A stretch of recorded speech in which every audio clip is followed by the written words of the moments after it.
This is Energy Quick Chat. I am Justina Okechukwu. Nigeria's National Petroleum Company, the NNPC Limited, this week announced the full deregulation of petrol product prices, especially for petrol. The threefold increase in pump price follows the allusion to full fuel subsidy removal indicated in an inaugural speech of the new president, Bola Ahmed Tinubu, on Monday. The head of the NNPC, Mele Kyari, says the organization is no longer the sole importer of petrol products into Nigeria, adding that all importers would have to source their currency needs at the same exchange rate as the NNPC from the central bank. However, questions remain about what the way forward will be.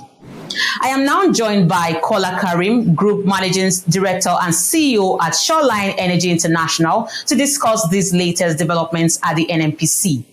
Now, what does this imply for the distribution and marketing of petroleum products? Look, Justina, the problem in Nigeria is a very simple one, but it's a difficult one at the same time. President Bola Ahmed Tinubu, in his acceptance speech, said it all. Subsidy is gone. And that's exactly what he has done. We now have a regime of selling petroleum products, which is premium motor spirit, petrol, at ruling market price, so government will no longer subsidize this commodity. This is a huge thing. Nigeria has been spending 400 billion naira a month in subsidizing petrol. This is not sustainable now, it's not sustainable tomorrow, and it's not sustainable ever. That is almost $1 billion being spent a month. So we're talking about $12 billion a year, which could be pointed into other deserving areas of the economy, like adequate infrastructure, support services for transportation, and also social contributions to ameliorate the terrible position to a lot of Nigerians who needs that support. But do you think a phased removal would have been better for Nigeria, just as in the case of Angola? A phased removal for Nigeria will not work. Nobody wants to pay what the ruling market price is. But the problem is what government is losing is far more than what anyone can imagine. If Nigerians understand that 400 billion is what is spent to subsidize petrol, then they will have a rethink. Let me give you an example. You find out 80% of the people who have been subsidized are middle class to rich people. You know why? Because how many poor Nigerians own cars? Not many. So majority of the people being subsidized with this 400 billion, which is the common patrimony of Nigerians, all of us, is the rich people. So why should government be subsidizing the rich? So what government needs to do is point part of that money to the poor, to the Nigerians that needs that support, to help them subsidize themselves in being able, either is by wage increase or minimum wage increase or subvention to supporting and substituting what they're spending more on petrol, and also providing government-assisted transportation that will be subsidized. That is where this money should be pointed at, not subsidizing rich Nigerians to even get richer. Now, what is the role of the private sector post-subsidy and in meeting the demand and supply metrics? Look, the demand and supply curve is always going to be there.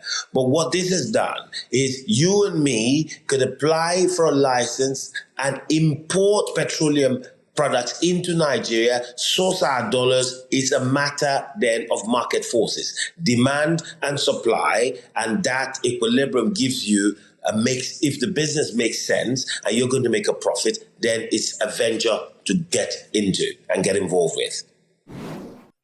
But how do we ensure transparency and accountability in the management of funds saved from the removal of fuel subsidies?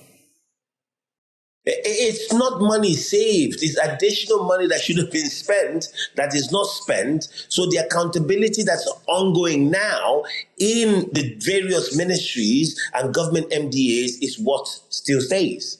Look, if government is not spending $1 billion in subsidies, that means there's additional $1 billion that will be budgetary allocation that will be pointed into education, that will be pointed into infrastructure, that will be pointed into transportation. So accountability is not really the question because government indices and indicators that have been put in place will not go away. That is the same indices that's used to measure the performance of the Ministry of Transport, the Ministry of Works and Housing, the Ministry of Education. It just means they will have additional money to do more. Now, speak to me about the OPEC meeting coming up on Sunday. What are your expectations and what further impact will it have on Nigeria's fuel prices? Look, the good thing is this. It's good and bad for Nigeria. On one hand, we're a major oil producer and 90% of the dollars into the coffers of the government of Nigeria comes from oil sales. But on the other hand, we do not have proper refining capacity and capability in country other than Dangote refinery that's going to come on stream shortly after the commissioning. When that happens, the effect on the Nigerian economy will be twofold. Prices of petroleum products in Nigeria will be somewhat cheaper. You know why? Because you're no longer paying for freight to ship it. Today, we're buying petroleum products from refineries as far as Russia, as far as other places in South America, so Europe coming to Nigeria, which means you have to ship it.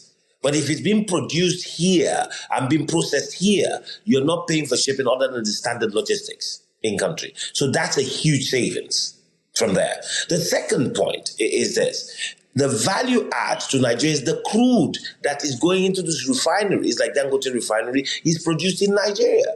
Nigeria just needs to ensure there is a lot more investment in bringing up more production that we can increase our crude oil production. Now, what is my expectation from OPEC? The price is rallying, and there's several factors. One, Russia, Ukraine.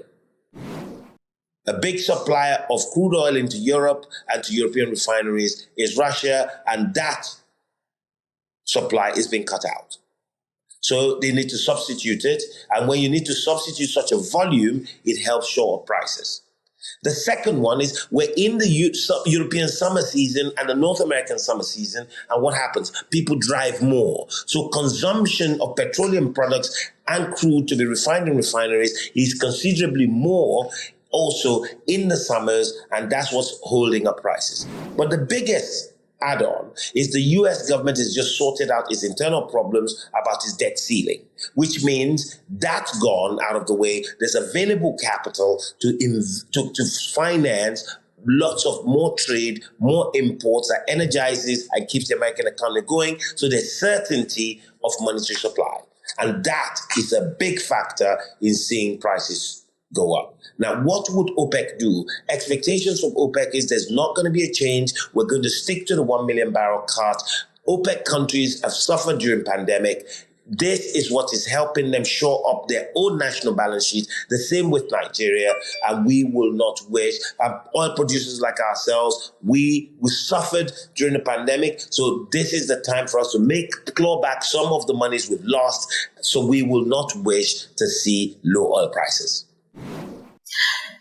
Well, with that said, I guess we'll leave it there and see how it all pans out. We thank you so much, Mr. Kola Karim, for speaking to us and for giving us those insights. That's it on our Energy Quick Chat this week. I am Justina Okechukwu. Bye for now.